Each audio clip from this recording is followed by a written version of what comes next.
많은 곳에서 예배드릴 때 각 심령에게 필요한 말씀을 증가하는 진매 사자들이 되게 도와주시고, 많은 죽어가는 영혼들이 다 아버지 어려움이 있을수록 더욱더 주님을 가까이 하며 믿음으로 살게 없어서 우리에게 필요한 말씀 오늘도 허락하여 주시고, 영의 양식을 먹음으로 인하여 말씀으로 무장하고 주님과 동행하게 없어서 예수님으로 감사하며 기도옵나이다. 아멘. 아멘. 오늘도 온라인 예배 함께 합니다. 예배당을 향해서 가는 저 친구들, 젊은이들 다 되기를 바랍니다.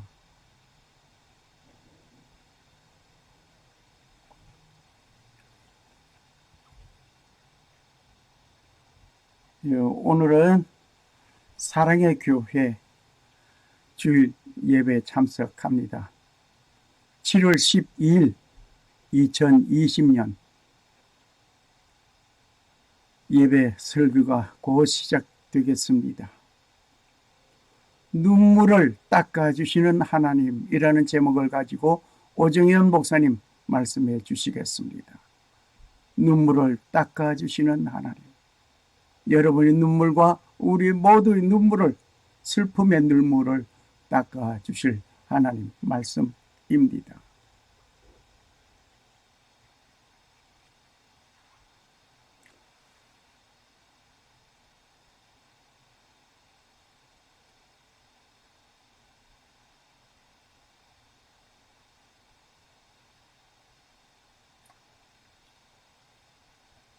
눈물을 닦아주시는 하나님. 오늘 이 말씀에 여러분의 슬픈 눈물이 닦여지고 나의 슬픔의 눈물이 닦여지는 하나님의 놀라운 은혜가 임할 줄 믿습니다.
귀한 찬양 감사드립니다. 이제 오늘 우리에게 주는 하나님의 말씀을 다 같이 봉독하도록 하겠습니다. 오늘 우리에게 주는 말씀은 신약성경 고린도후서 1장 3절부터 7절까지의 말씀이 되겠습니다. 고린도후서 1장 3절로 7절까지의 말씀을 저와 한 절씩 교독하도록 하겠습니다. 먼저 3절 말씀 제가 읽습니다. 찬송하리로다. 그는 우리 주 예수 그리스도의 하나님이시요 자비의 아버지시요 모든 위로의 하나님이시며 우리의 모든 환난 중에서 우리를 위로하사 우리로 하여금 하나님께 받는 위로로서 모든 환난 중에 있는 자들을 능히 위로하게 하시는 이시로다. 그리스도의 고난이 우리에게 넘친 것 같이 우리가 받는 위로도 그리스도로 말미암아 넘치는도다. 우리가 환난 당하는 것도 너희가 위로와 구원을 받게 하려는 것이요 우리가 위로를 받는 것도 너희가 위로를 받게 하려는 것이니 이 위로가 너희 속에 역사하시고 우리가 받는 것 같은 고난을 너희도 견디게 다 하느니라. 같이 읽습니다. 너희를 위한 우리의 소망이 견고함은 너희가 고난에 참여하는 자가 된 것 같이 미래도 그러할 줄 알미라. 아멘. 아멘. 사랑하는 형제자매 여러분, 더욱 사랑합니다. 오늘 처음 오신 분들은 이게 뭔지 다시 한번 사랑하는 형제자매 여러분, 주님 안에서 더욱 사랑합니다. 영가족이면 영가족이란 말은 영원한 가족입니다. 영적 가족입니다. 영적 공동체라는 그런 뜻인데, 오늘 영적 공동체에 부족한 종은 말씀을 통해 십자가 뒤에 감추어 주시고 부활하신 주님 나타나셔서 우리 한 분 한 분에게 꼭 필요한 맞춤의 은혜를 주시기를 바랍니다. 기독교는 종교가 아닙니다. 이 세상의 종교는 사람이 하나님을 찾는 것이지만 기독교는 하나님이 사람을 찾는 유일한 것입니다. 아멘. 그래서 기독교는 종교가 아니라 계시인 것입니다. 아멘. 오늘도 저는 제 개인의 얘기보다도 하나님께서 제게 주신, 제게 깨닫게 하신 하나님의 말씀을 전하기를 원하는 것입니다.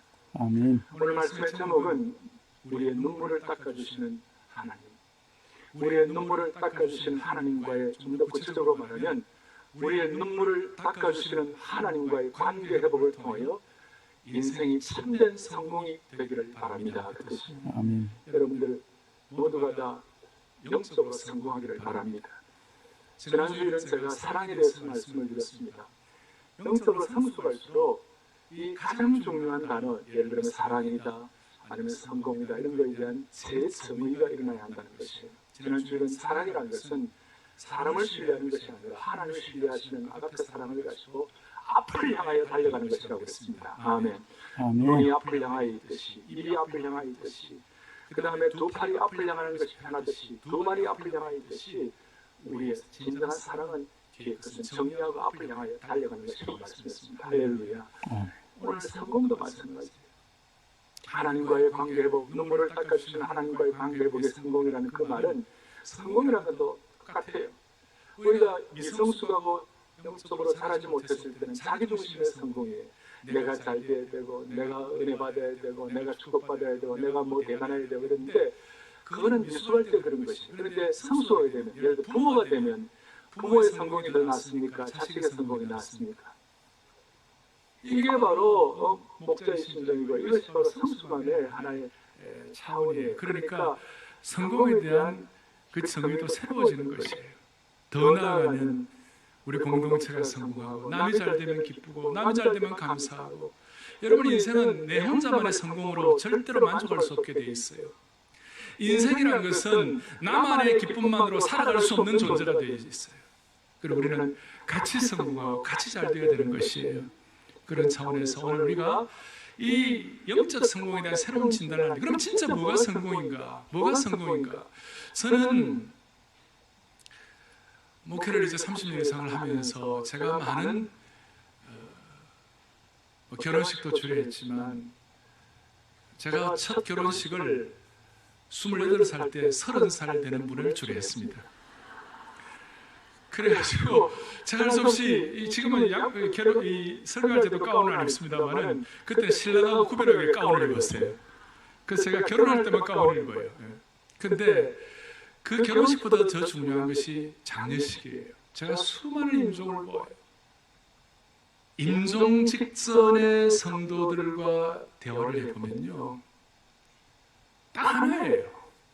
여러 가지 있습니다. 임종 직전에 있는 분들이 한결같이 고백하는 것이 있어요. 그것이 뭐냐면, 내가 지난 세월 동안 얼마나 많은 것을 소유했고 얼마나 대단한 위치에, 이건 아무런 문제가 안 돼. 이거는 임종 시에는 이것이 하나도 중요한 것이 아니에요.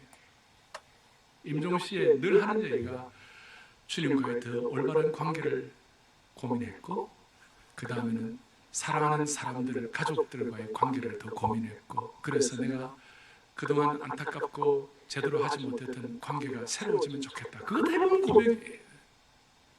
그래서 진짜 성공에 대한 새로운 성의는 뭐냐면, 참된 성공은 관계의 성공이에요. 그리고 이 관계의 성공은 우리가 어떻게 방향을 잡아야 하냐면, 이 땅에 있다가 사라질 일시적인 관계가 중요한 것이 아니고 영원히 지속되는 관계를 위하여 투자를 해야 되는 것이에요. 아멘. 영원히 지속되는 것이 뭐예요? 우리가 여러 가지 있지만 영원한 것이 뭐예요? 우리 하나님이 영원하신 줄로 믿습니다. 그럼 할렐루야. 하나님이 영원하시다는 말은 우리가 하나님과의 관계가 정말 중요하다는 것이에요. 하나님과 올바른 관계가. 그 다음 또 뭐가 영원합니까? 사람의 영혼이 영원합니다. 예수 믿는 영혼이든지 예수 믿지 않는 영혼이든지 상관이 없이 사람의 영혼이 영원한 거예요. 그러니 임종 직전에 있는 대부분의 사람들은 정말 하나님 앞에서 삶을 나름대로 진지하게 살겠다고 결심한 사람들의 특징은 뭐냐? 하나님과의 올바른 관계에 제대로 됐는가? 그거 고민하고 내게 주신 사람들과의 관계, 공동체의 관계, 이웃 가족들과의 관계가 제대로 됐느냐? 그거 고민하는 거예요. 그래서 우리는 영가족이다. 영원한 가족이라는 것은 어떤 뜻인가? 영혼을 위하여 투자하는 사람들, 영혼을 위하여, 영원한 관계를 위하여 그 관계가 성공한 사람, 이 관계가 성공한 사람을 일컬어서 영적으로 성공하다 그렇게 말하는 것이에요. 아멘. 제가 한 번씩 강조하죠. 이 땅에 있는 모든 종교는 이 땅에서의 더 나은 삶이 목표예요. 더 베터 라이프예요. 그런데 우리 기독교 신앙만은 이 땅에서의 더 나은 삶이 목표가 아니에요. 우리의 목표는 뭐냐? 주님과의 더 나은 관계가 목표예요. 하나님과의 더 나은 관계가 목표예요.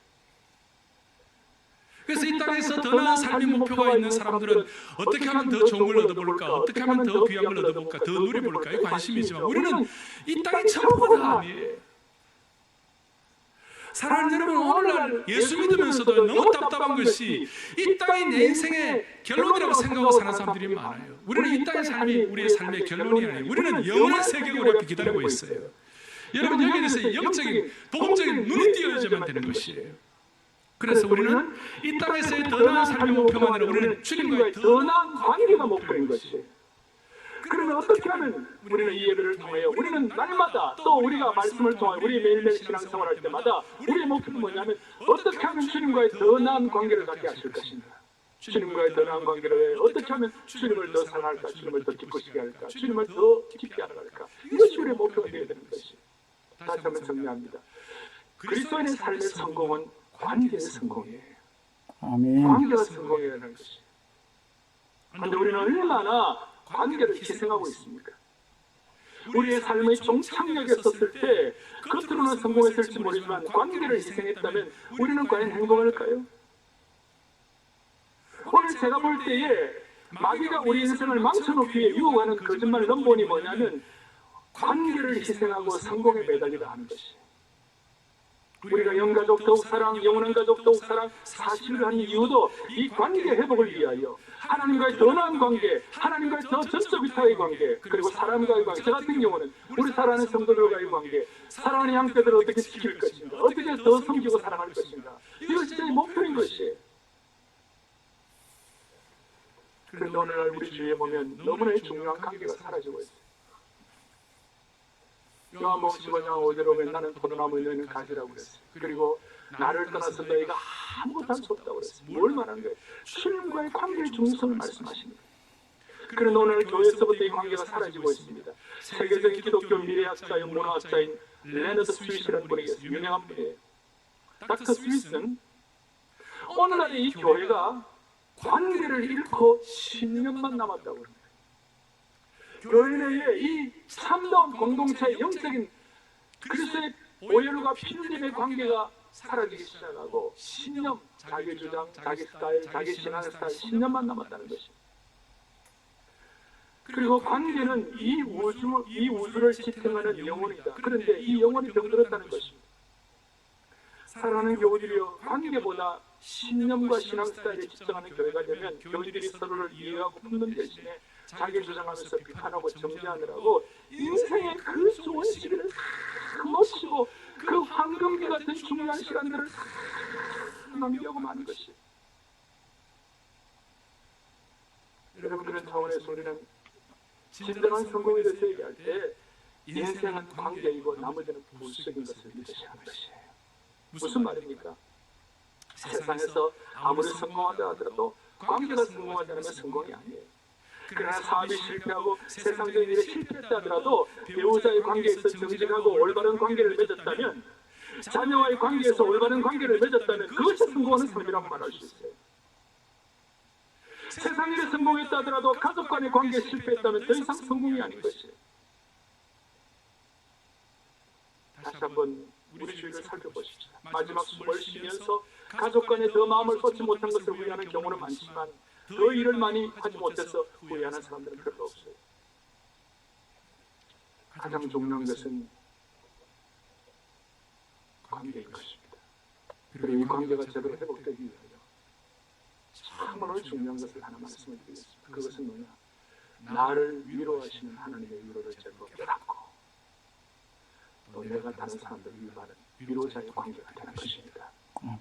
나를 위로하시는 하나님과 영원한 관계를 깨닫고 그 다음에 그 위로의 은혜를 가지고 또 다른 사람들을 위로하는 위로자가 되는 관계를 형성하는 것입니다. 그래서 위로자의 은혜를 받고 내가 다른 사람들을 위로하는 위로자가 되는 것입니다. 아멘. 이것이 신앙인의 영적 생존 본능이 되어야 합니다. Spiritual Survival Instinct. 말이 되는지 모르겠습니다만 영적인 생존 본능이 되어야 합니다. 이것이 우리의 신앙의 원형질이 되어야 합니다. 이것이 우리 신앙의 아련한 그리움이 되어야만 할 것입니다. 그런 차원에서 오늘 본문을 통하여 우리가 정리하고 적용해야 할 것이 뭐냐? 하나님은 나의 참된 위로자이시다. 그리고 이 위로를 통하여 또 다른 사람을 위로하는 위로자가 되어야만 할 것이다. 이걸 오늘 크게 여러분들 염두에 주시고 말씀을 좀 집중하도록 하겠습니다. 본문에 보면 여러분 고린도 교회는 정말 문제 많은 교회였습니다.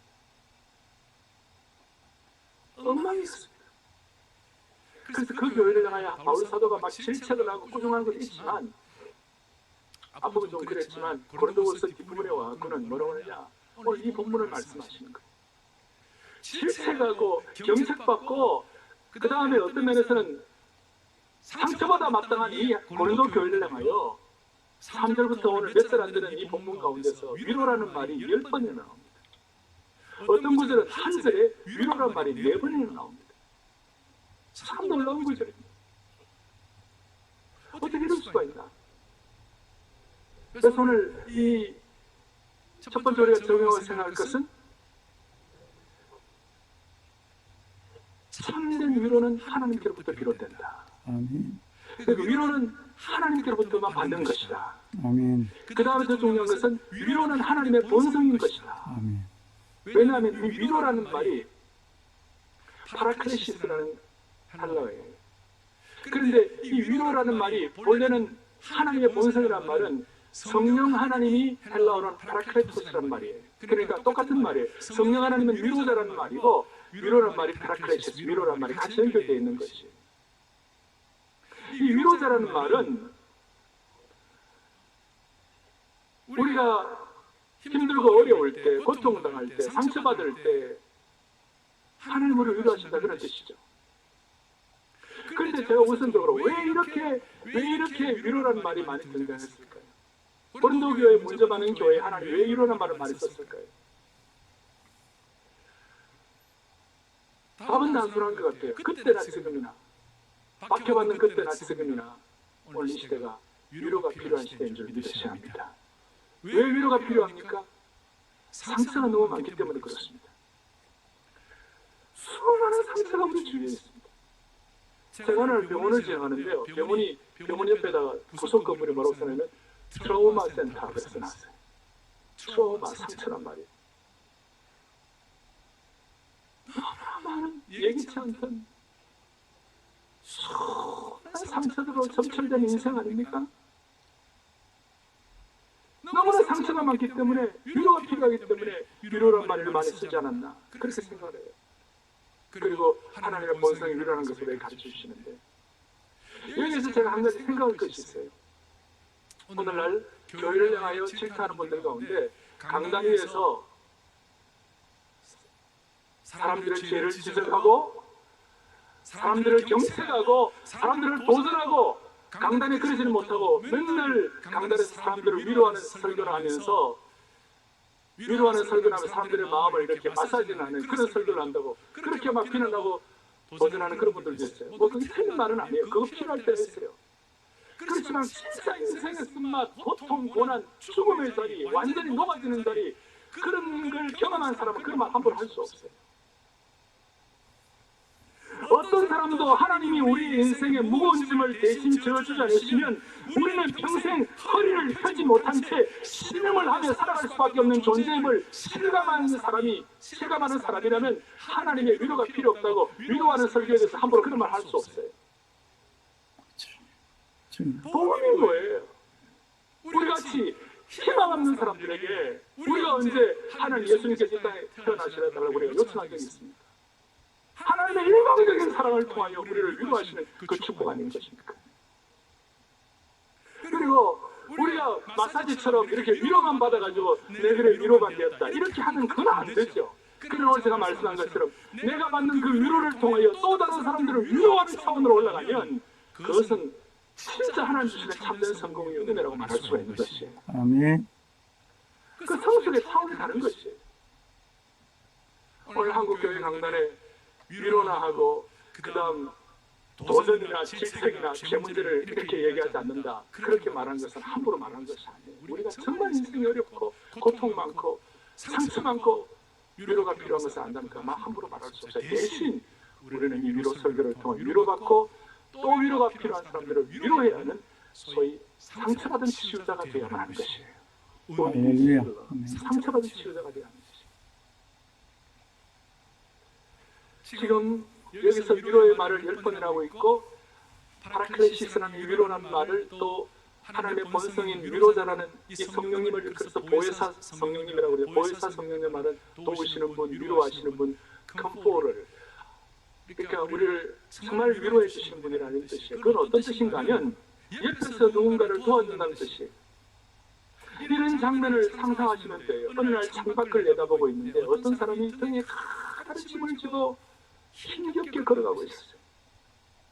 너무나 지쳐 보이고 발을 질질 끌면서 참으로 힘겹게 억지로 걸어가고 있는 거예요. 게다가 날씨는 너무 추워서 얼어붙을 것 같았어요. 그 사람을 보고 있다니 이런 생각이 드는 거예요. 내가 저 사람을 도와주지 않으면 저 사람은 쓰러져 죽겠구나. 저 사람은 쓰러져 버리겠구나. 이런 생각이 들었어요. 그 생각이 들자마자 자리를 박차고 일어나서 함께 그 사람 손을 잡고 함께 걸어가 주는 것이에요. 이것이 바로 위로자라는 뜻이에요. 컴포터라는 뜻이에요. 내가 짐을 지고 가는데 힘이 너무 들어서 내 힘으로 감당하지 못할 때 하나님이 내 대신 힘을 주시고 나와 함께 걸어주시고 나를 도와주시고 나와 함께 동행하시는 하나님이라는 그런 뜻인 줄로 믿으셔야 합니다. 이것이 위로하시는 하나님이라는 뜻이에요. 찬송 가사대로 무거운 짐을 나홀로 지고 견디다 못해 쓰러질 때 불쌍히 여겨 날 위로해 주시는 그 하나님이 바로 우리의 주님이시다 그 뜻이에요. 아멘. 하나님은 지금도 우리의 무거운 짐을 보고 계시는 하나님이십니다. 어려운 짐을 알고 계시는 하나님이십니다. 우리의 눈물을 보고 계시는 하나님이십니다. 우리의 짐을 져주시는 하나님이십니다. 이 하나님의 위로를 깨달은 축복을 갖게 되면 3절 4절 다시 보겠습니다. 3절 4절에 찬송하리로다. 그는 우리 주 예수 그리스도의 하나님이시요 자비의 하나님이시요 모든 위로의 하나님이시며 중요하죠. 마음에 들을 것이에요. 모든 위로의 하나님이세요. 나는 이 말씀이 너무 좋아요. 왜냐하면 그 다음에 나오는 내용이 뭐냐면 우리의 모든 환난 중에서 우리를 위로하사 우리로 하여금 하나님께 받는 위로로서 모든 환난 중에 있는 자들을 능히 위로하게 하시는 이시로다. 모든 위로, 모든 환난, 모든 환난이라는 말을 2번 나오는 것을 눈여겨보시면 좋겠어요. 모든 위로의 하나님. 하나님은 우리를 한 번 위로해 주시는 하나님이 아니세요. 모든 위로의 하나님이세요. 어떤 경우에도 예외가 없어요. 참으로 공핍하고 권고하고 어떨 때는 경제적으로 피처럼 어려울 때 하나님이 나와 함께 하시고 위로하신다는 것이에요. 내가 미움을 받고 멸시를 받을 때 하나님은 그 쫓겨난 자리에 함께 계신다는 것이에요. 오죽하면 내가 사망의 음침한 골짜기에 다닐지라도 주께서 내 손을 잡아주시는 축복을 주신다는 것입니다. 그러면 저기 뒤에 8절 뒤에 바울은 고난을 당하여 살 소망까지 끊어지고 9절 뒤에 9절에 보니까 내 마음의 사형선고를 받는 이 바울은 어떻게 되는 것입니까? 근데 내가 좀 더 얘기할 거예요. 바울은 신앙세계의 박사과정이에요. 신앙세계의 구박사과정이에요. 포스닥이에요. 우리는 대체적으로 신앙세계 초중고등학교 수준이에요. 대체적인 하나님의 신앙인들은 하나님의 위로를 믿고 모든 환난 가운데서 모든 위로를 채우시는 하나님, 한 번의 위로가 아니라 어떤 경우도 위로하시는 그 하나님을 내가 믿습니다. 그러면 하나님의 위로가 우리 가운데 임하시는 것이에요. 그런데 바울 같은 경우에는 살 소망까지 끊어지고 어려운 가운데서 겉으로 볼 때 위로 안 하시는 것 같지만 바울은 또 다른 차원이 있어요. 삼층천의 은혜를 받았어요. 하나님의 놀라운 은혜의 세계를 받았어요. 우리가 이 가운데 삼층천의 은혜를 받은 사람 별로 없죠. 깊은 하나님의 은혜의 세계, 그야말로 세상 사람들이 알 수 없는 놀라운 영적 차원의 세계를 받은 사람은 고생 좀 해도 돼요. 마음의 사형 선고 받아도 돼요. 그걸 감당할 만한 영혼의 세계에 대한 눈이 우리보다 더 강하다는 것이에요. 그래, 일반적으로는 모든 환난 가운데서 모든 위로를 채우신 하나님이심을 믿어야 믿으셔야 되는 거예요. 아멘. 그래서 제가 좋아하는 성경 구절, 날마다 우리의 짐을 지시는 주, 날마다 우리의 환난 가운데 우리의 짐을 지시는 주, 곧 우리 구원의 하나님을 찬송할지로다. 아멘. 오늘 이 고백이 우리 모두의 고백이 되었으면 좋겠습니다. 자, 다시 한번 위로의 하나님과의 관계가 회복되면 모든 위로의 하나님도 위로해라 마사지만 하는 것이 아니죠. 위로의 하나님과의 관계가 회복되면 반드시 우리는 다른 사람들을 향한 위로자가 된다는 것입니다. 이 사명이에요. 그러니까 참된 위로를 받으면, 참된 위로의 하나님과의 관계가 회복되면 위로자로서의 사명이 회복되는 것이에요. 그래서 오늘 우리는 영가족 더욱사랑 40일 이 사역을 감당하면서 5주차에 우리가 마음속에 이렇게 소원해야 되는 거예요. 하나님, 내게 주신 하나님의 모든 위로를 나는 믿습니다. 그 위로를 통하여 제가 위로받을 때 나만 위로받고 끝나지 않겠습니다. 다른 사람들을 위로하는 모든 위로의 위로자가 될 수 있는 사명자가 될 수 있기를 간절히 바랍니다. 그 마음의 소원을 할 때 주님이 우리를 제물로 받아주실 것이에요. 아멘. 그러니까 아직까지 내 고난의 시기가 끝나지 않고 아직까지도 내 환난이 있고 아직까지도 내 마음에 내 삶에 어려움들이 있다는 말은 요 사명의 차원이 또 사명의 그릇이 다 차지가 않았어요. 그러니까 여러분도 마음의 결심을 해야 돼요. 하나님, 이 어려운 가운데서도 내가 다른 사람을 위로하는 위로자 될 수 있도록 이 환난이 다른 사람들을 위로할 수 있는 은총의 통로가 되기를 원합니다. 그리고 진심으로 이걸 내 사명으로 받겠습니다. 그 순간 고난 끝 될지 모르겠어요. 아멘. 그리고 그 시기는 우리의 그릇에 관한 문제예요. 그릇에 관한 문제. 어려움을 겪어보면 모든 환난과 죽음을 통과한 분들이 하는 위로와 고난을 겪지 않은 분들이 하는 위로의 수준이 달라요. 어려움을 겪어보면요, 진짜 고난당하고 힘든 분들이 위로하는 거는요, 그 사람을 살려요. 그런데 고난을 통과하는 분들의 위로는 좋기는 좋은데 껍데기만 쑥 뽑히시래요. 표피적이에요. 사랑의 교회 교우들은 건축하느라고 지난 5년 동안 수많은 고생을 많이 했습니다. 그러면 이 고난이 고난으로 끝나지 말고 참된 위로를 통하여 진짜 어려움을 당하는 분들을 위로할 수 있는 상처받은 지도자가 되기를 원하는 것이에요. 아멘. 자, 하나님과의 관계 회복은 하나님은 우리의 참된 위로자이시다. 그리고 그 위로를 통하여 우리는 다른 사람을 위로하는 사명자가 된다. 그리고 세 번째로는 뭐가 있냐? 모든 환난과 어려움을 당할 때 위로가 필요한 그 시간은 우리의 삶에 빈 공간을 확보하게 만들어요. 말이 좀 어려운데요. 이렇게 말할 수 있습니다. 사람이 고난과 고통을 당하면 모든 인생의 시련은 누구에든지 거룩한 빈 공간을 만들어내는 거예요. 그 성숙을 위한 공간을 하나님 만들어주시는 거예요. 무슨 말이냐면 사람이 고난을 한번 겪을 때마다 공간이 생겨요. 자녀를 주님 앞에 먼저 부름받는 그 부모의 그 마음의 텅 빈 공간은 누구도 해결해 줄 수 없어요. 공간이에요. 사랑하는 남편과 아내를 먼저 사별하면요, 그 공간은 마련할 수가 없죠. 큰 질병을 당하면 사람이 공간을 갖는 거예요. 아, 인생이 정말 중요한 것이 뭐냐 깨닫게 되는 것이에요. 배신을 한번 당해보면 삶의 빈 공간이 생겨요. 경제적으로 핍절하고 사업이 정말 완전히 어떻게 몰락이 되면 사람이 큰 공간을 갖게 되는 거예요. 근데 그 공간을 부정적 공간으로 만들 것인가 아니면 사명의 공간으로 만들 것인가, 그것은 우리 차원이에요.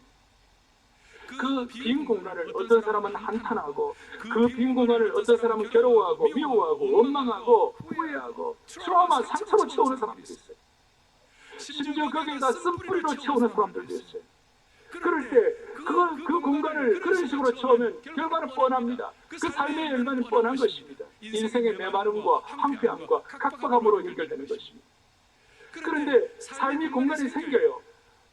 사변한다든지 고난을 당한다든지 아픔을 당하면 공간이 생겨요. 근데 그 고난 가운데 그 고난의 빈 그릇을 가만히 쳐다보면서 주님이 나로 하여금 또 다른 사람을 위로할 수 있는 사명자 만드시네, 이렇게 생각하고 거기에 대한 사명을 갖게 하고 거기에 대한 하나님의 위로로 채우고 거기에 대한 깊이 들어가면 기쁨으로 채우고, 그 기쁨이 있겠습니까마는 하나님 말씀하시니까 하나님으로 기뻐하고 이걸로 막 채우기 시작하면 그 공간이 성숙의 공간으로 채워줄 줄 믿으셔야 되는 거죠. 아멘. 그 신앙의 원형질이에요. 그래서 오늘 로들 같은 6절을 보시면 이렇게 말씀, 6절 5절에 그리스도의 고난이 우리에게 넘친 것 같이 우리가 받는 위로도 그리스도로 말미암아 넘치는도다 그러는데, 6절 자막 한번 보여주세요. 우리 같이 자막으로 가지고 시작. 우리가 환난당하는 것도 너희가 위로와 구원을 받게 하는, 잠깐만요, 우리가 환난당하는 것도 그 다음 뭐라고 했어요? 너희가 위로와 구원을 받게 하는 것이죠. 그 다음에요, 우리가 위로를 받는 것도 너희가, 아멘, 그러니까 위로의 은총의 통로가 되는 것이죠. 그 다음에는요, 다 함께 이 위로가 너희 속에 뭐 하는 거예요? 다시 한번, 이 위로가 너희 속에 뭐 하는 거예요? 역사하여 우리가 받는 것 같은 고난을 너희도 견디게 하느니라. 아멘. 아멘. 이것을 키워요. 이것이 하나님과 관계회복에 인생의 참된 성공을 갖게 하는 가장 핵심 씨앗이에요. 이 위로가 너희 속에 역사하여 우리가 받는 것 같은 고난을 너희에게 견디게 합니다. 오늘 이 위로가 우리 온 성도들에게 넘치기를 바랍니다. 아멘. 다시 한번 우리가 정리해 봅시다. 마음속에 사랑하는 교우들이여, 우리가 예수 믿지 않는 분들과 뭐가 다른 것이에요? 예수 믿지 않는 분들은 이 땅의 삶이 전부예요. 그러니까 현실적이고 속설적이고 현실적이기 때문에 거기다 올인을 하는 것이에요. 이 땅의 삶의 결판을 내야 되니까 거기다 무리수를 두는 거예요. 그런데 우리는 이 땅의 전부가 아니에요. 우리는 영원한 것에 대한 눈이 열려있는 사람이에요. 영가족, 영원한 가족에 대해서 눈이 열려있는 사람들이에요. 따라서 인생의 70, 80, 100년이 밤의 한 점, 경점 같은 뿐이니까 1000년이 하루 같은 걸 알고 있어요. 그래서 우리 마음속에 주님은 우리를 위로하시는 분이시고 주님의 위로가 아니면 나는 살 수가 없습니다. 그걸 절로 날마다 고백하는 거예요. 이사야 51장 12절. 어려울 때 많은 분들이 시편과 이사야가 위로가 된다고 그러는데, 이사야 50장 12절 한번 보세요. 같이 읽습니다. 이르시되 권나이니라 너는 어떠한 자에게 죽을 사람을 두려워하며 불같이 될 사람들의 자보세요. 이르시되 너희를 위로하시는 자는 누구라고요? 하나님이시라.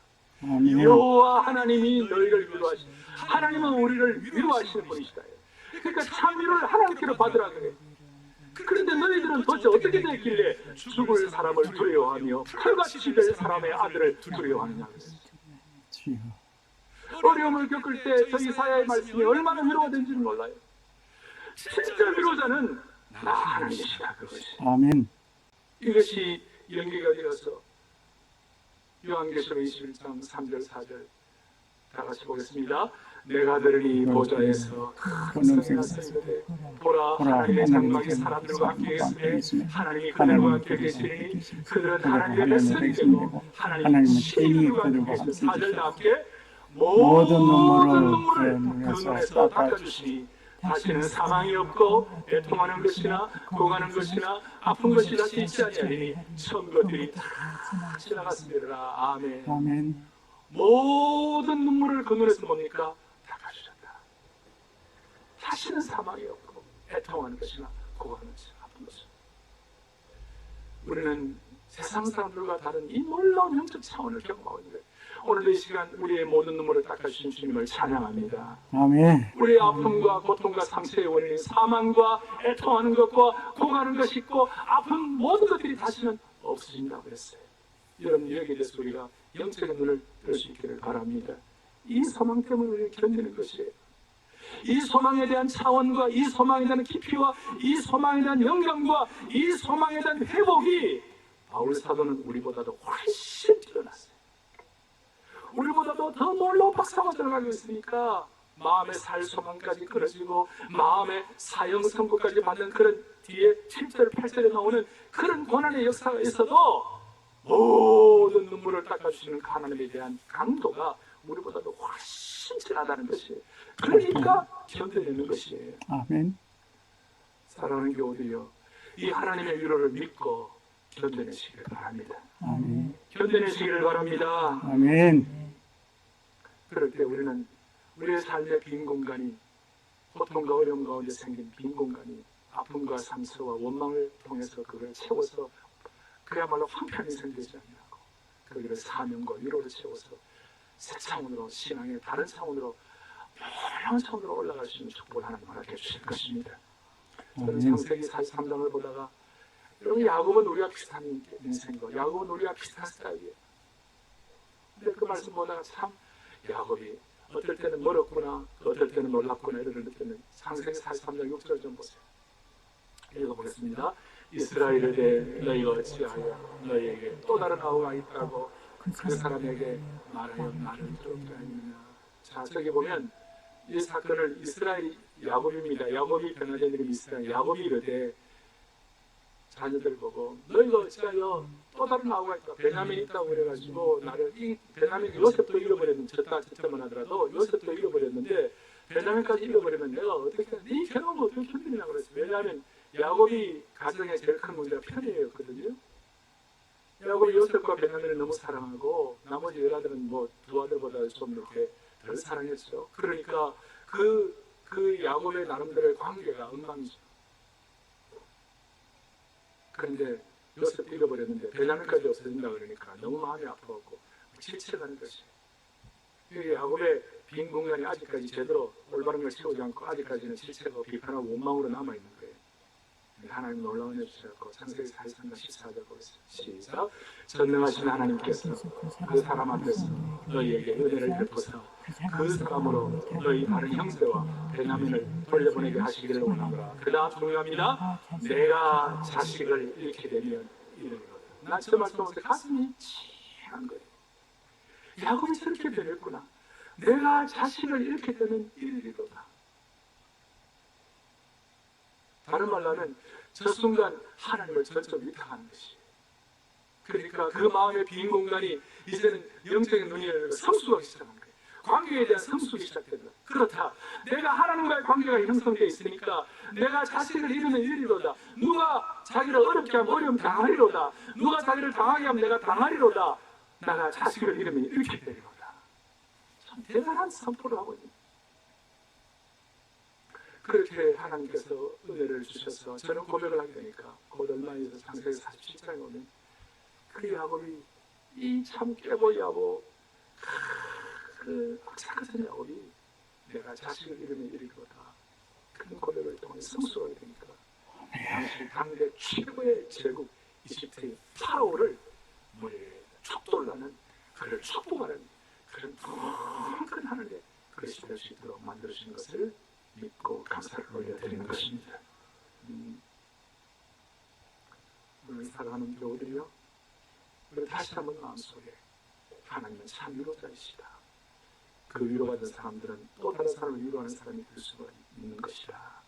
그리고 어려움은 우리의 삶의 빈 공간을 만들어주는, 이 빈 공간을 사명의 공간으로 세울 때 하나님께서 다른 사람들을 축복할 수 있는 은총을 통로로 만들어주십니다. 이것을 깨닫고 우리 한 가지 점검을 하겠습니다. 그것이 뭐냐면, 내가 하나님의 큰 위로가 있는지 없는지를 어떻게 점검할 수 있냐. 그 점검은 뭐냐면, 기뻐하는 자들과 함께 기뻐하고 슬퍼하는 자들과 함께 슬퍼하는 것이에요. 아멘.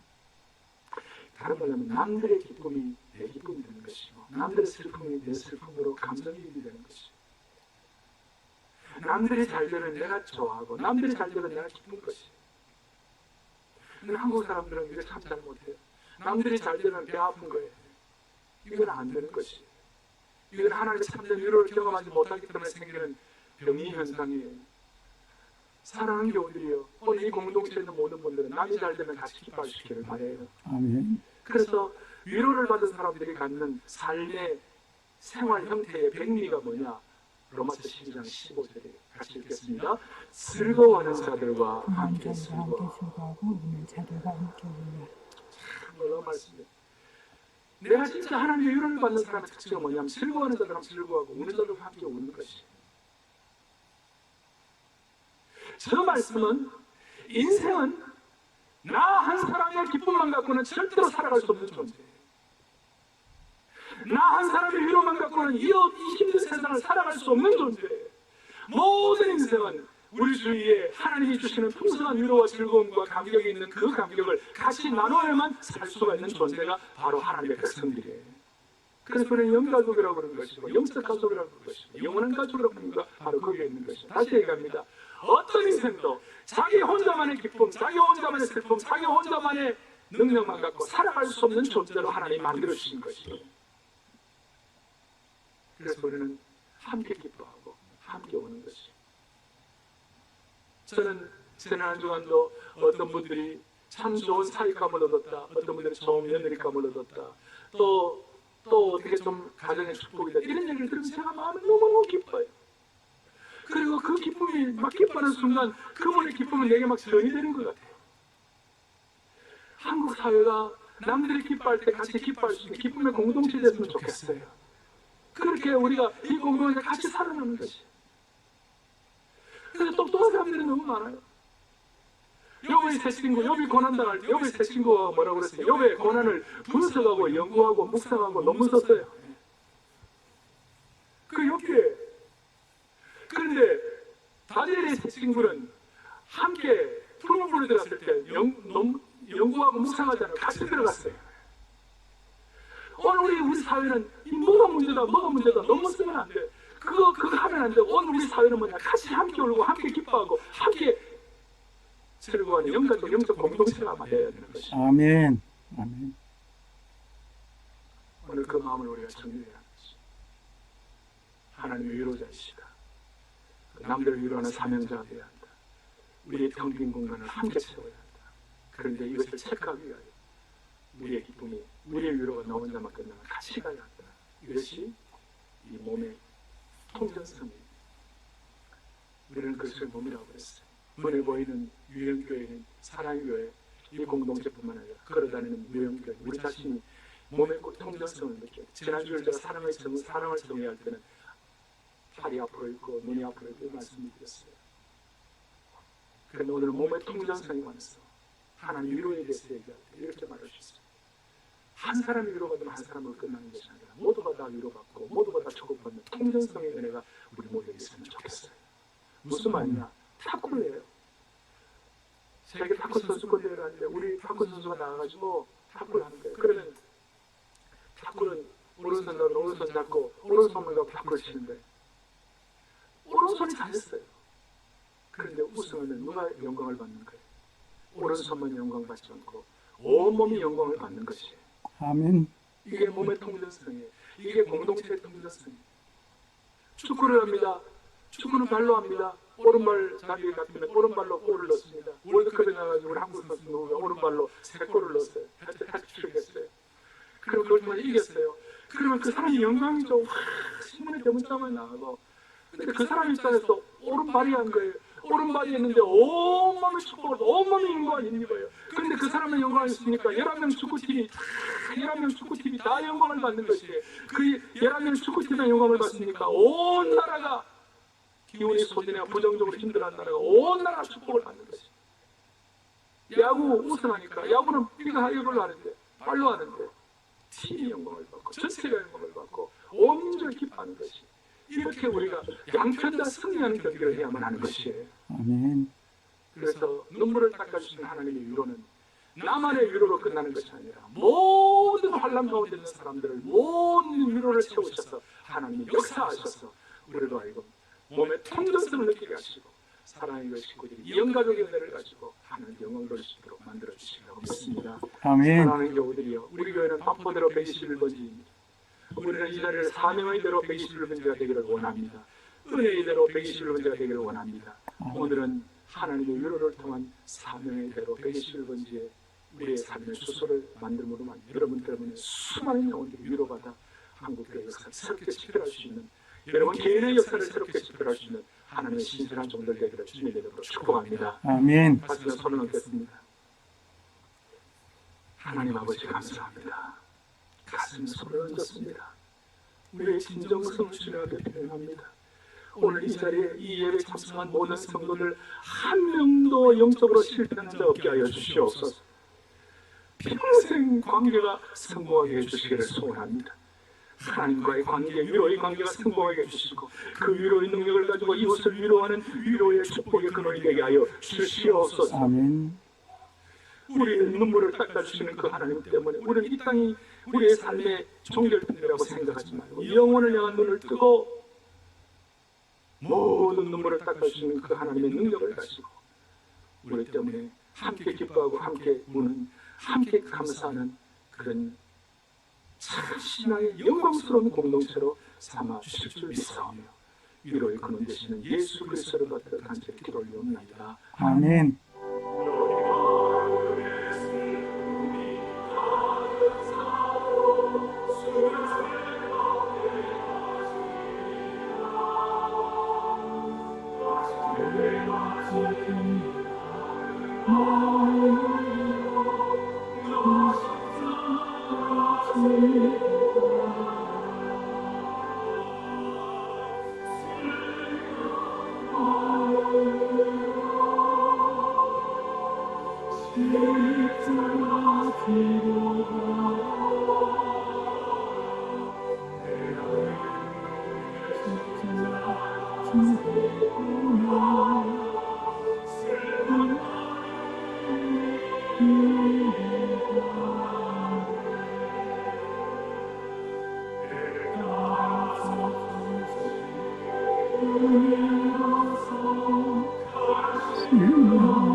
슬픈 마음이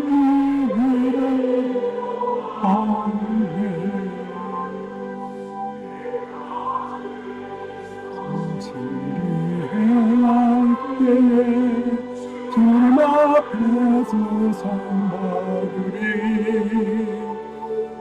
주가 베푸시며 그 감사하며 내 귓가에 지고 가리. 주님 아래로 십자가 지고 주가 지고 내가 기쁘게 십자가 지고 가며